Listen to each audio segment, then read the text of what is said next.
यहाँ से जाने से पहले। 14 जून 2020 का दिन था। रविवार की सुबह थी जब पूरे देश की नींद टूटी एक ऐसी खबर से जिसने हर किसी को सन्न कर दिया।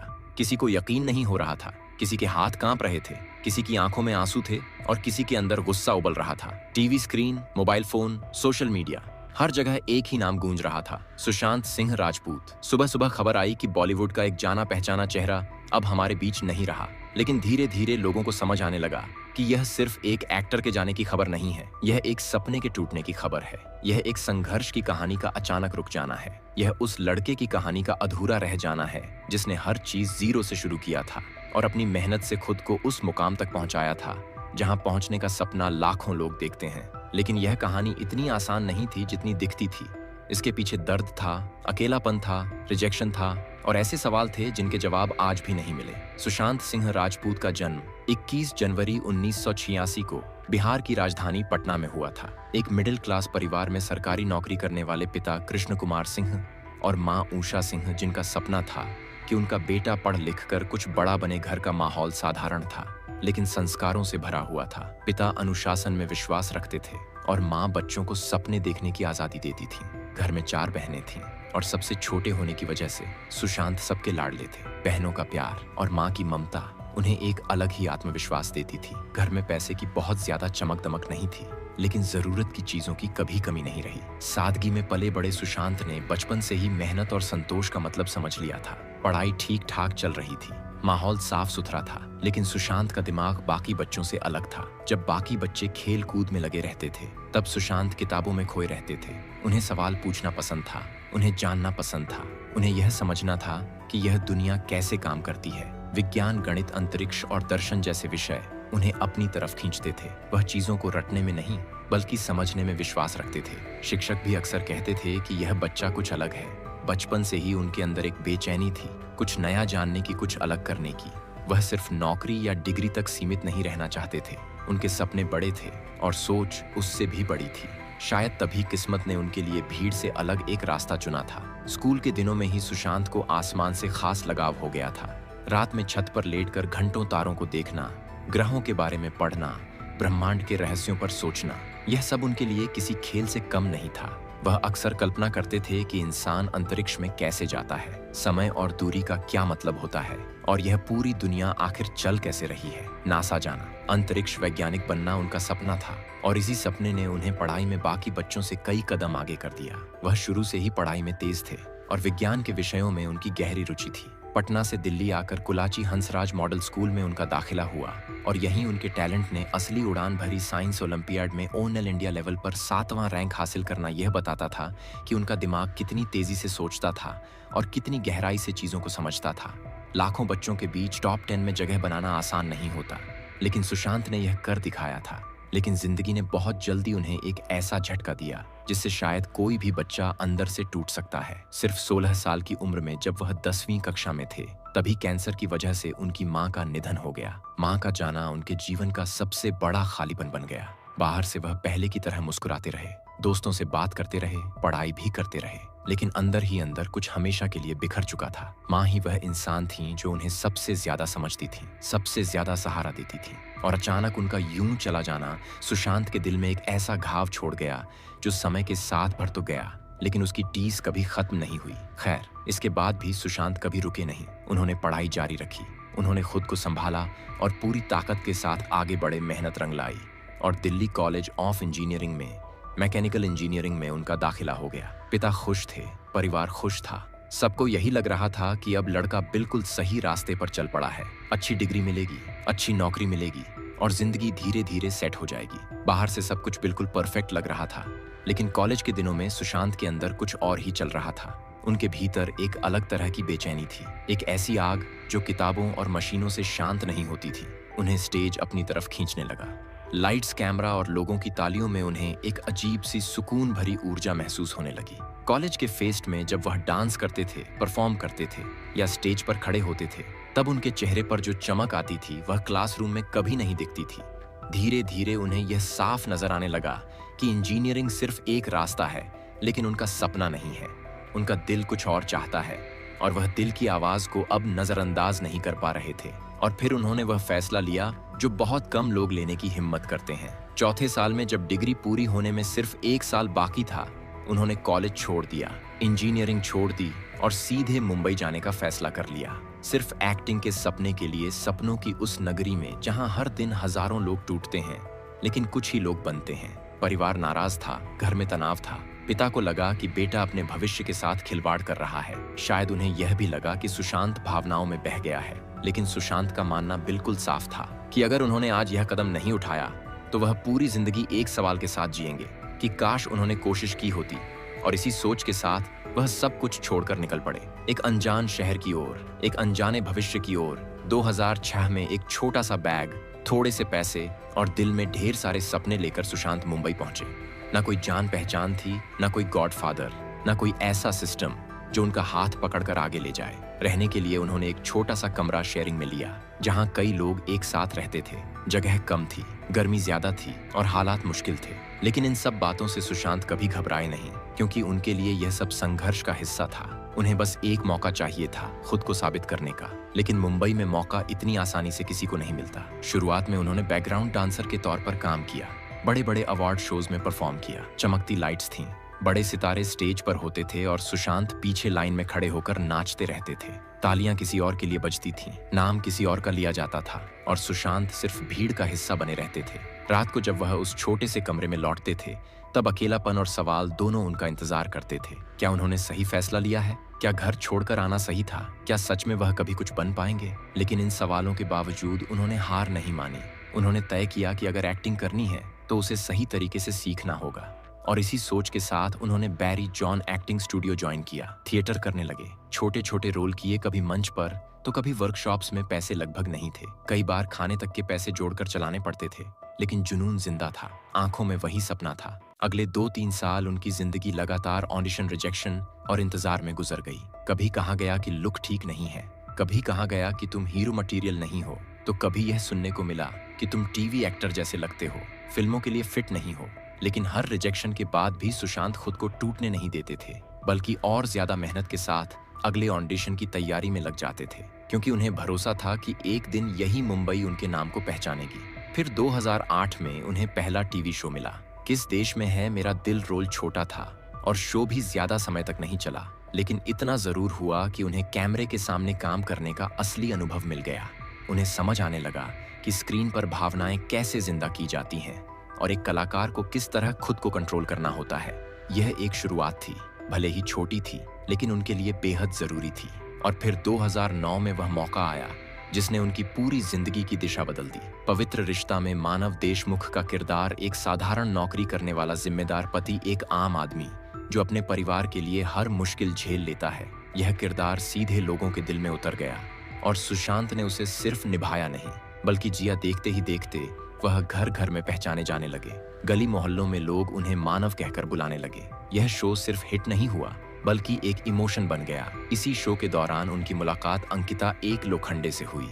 ऑन स्क्रीन जो केमिस्ट्री थी, वह ऑफ स्क्रीन भी धीरे धीरे रिश्ते में बदल गई। प्यार हुआ, साथ रहे। 6 साल तक दोनों एक दूसरे के साथ हर उतार चढ़ाव में खड़े रहे। उस वक्त सुशांत का करियर तेजी से आगे बढ़ रहा था, नाम मिल रहा था, पहचान बन रही थी, पैसा भी आने लगा था। बाहर से देखने पर लग रहा था कि सब कुछ बिल्कुल सही चल रहा है, लेकिन भीतर कहीं सुशांत का सपना अब भी अधूरा था। वह सिर्फ टीवी स्टार बनकर नहीं रुकना चाहते थे, वह बड़े पर्दे पर खुद को देखना चाहते थे, वह अपनी सीमाएं तोड़ना चाहते थे। और यही वजह थी कि 2013 में उन्होंने एक बड़ा रिस्क लिया। उन्होंने पवित्र रिश्ता छोड़ा, एक ऐसा शो जो उन्हें अपार लोकप्रियता दे रहा था, और बॉलीवुड में कदम रखा। हालांकि पवित्र रिश्ता छोड़ने के बाद सुशांत की जिंदगी एकदम बदल गई थी। टीवी की दुनिया में वह एक बड़ा नाम बन चुके थे, लेकिन फिल्मों में उनके लिए सब कुछ फिर से जीरो से शुरू हुआ था।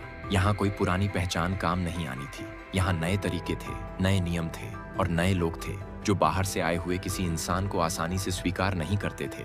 सुशांत ने यह रिस्क जानबूझकर लिया था, क्योंकि वह जानते थे कि अगर इस डर से रुक गए तो जिंदगी भर खुद से सवाल करते रह जाएंगे। इसलिए उन्होंने बिना किसी शिकायत के ऑडिशन देना शुरू किया, स्क्रिप्ट पढ़ना शुरू किया और हर मौके को पकड़ने की कोशिश करने लगे।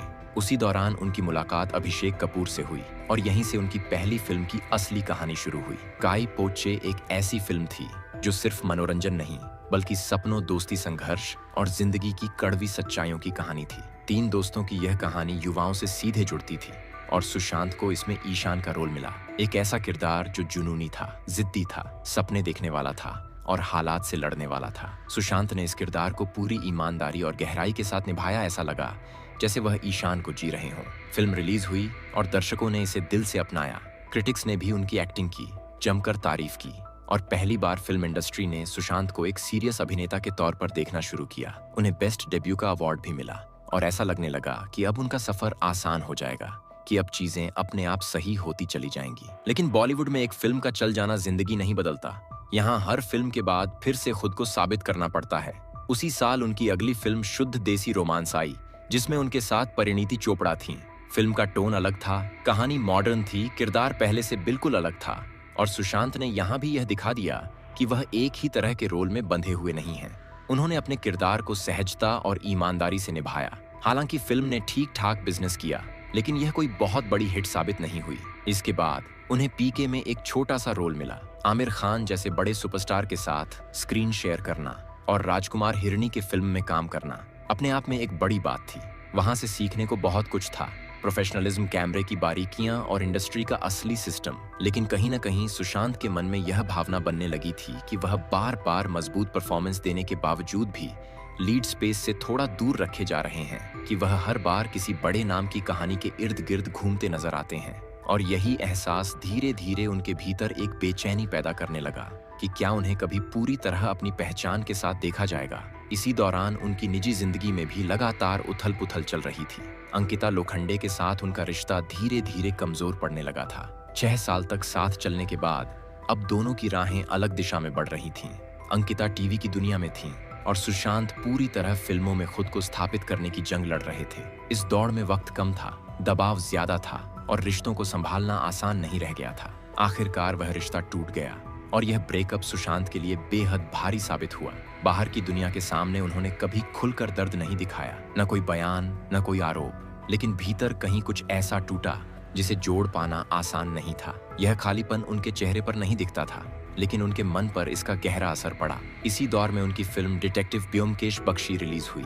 यह एक इंटेलिजेंट और डार्क फिल्म थी। क्रिटिक्स ने फिल्म की जमकर तारीफ की, सुशांत के काम को भी सराहा गया, लेकिन यह फिल्म आम दर्शकों तक नहीं पहुंच पाई। बॉक्स ऑफिस पर फिल्म नहीं चली और यहीं से उनके करियर में एक अजीब सा पैटर्न बनने लगा। उनकी जो फिल्में कंटेंट के लिहाज से मजबूत थीं, वे कमाई नहीं कर पा रही थीं और जो फिल्में चल भी जाती थीं, उनमें उन्हें पूरा श्रेय नहीं मिल रहा था। धीरे धीरे इंडस्ट्री के अंदर यह फुसफुसाहट शुरू हो गई कि सुशांत भरोसेमंद स्टार नहीं है, कि वह रिस्क है, कि उनका नाम टिकट खिड़की की गारंटी नहीं देता और यह टैग किसी भी कलाकार के लिए सबसे खतरनाक होता है। लेकिन फिर जिंदगी ने उन्हें एक ऐसा मौका दिया जिसने सब कुछ बदल कर रख दिया। MS Dhoni the untold story. यह सिर्फ एक क्रिकेटर की कहानी नहीं थी, यह एक छोटे शहर के लड़के की कहानी थी जो संघर्ष करता है, गिरता है लेकिन हार नहीं मानता। और यही बात सुशांत की अपनी जिंदगी से कहीं ना कहीं जुड़ती थी।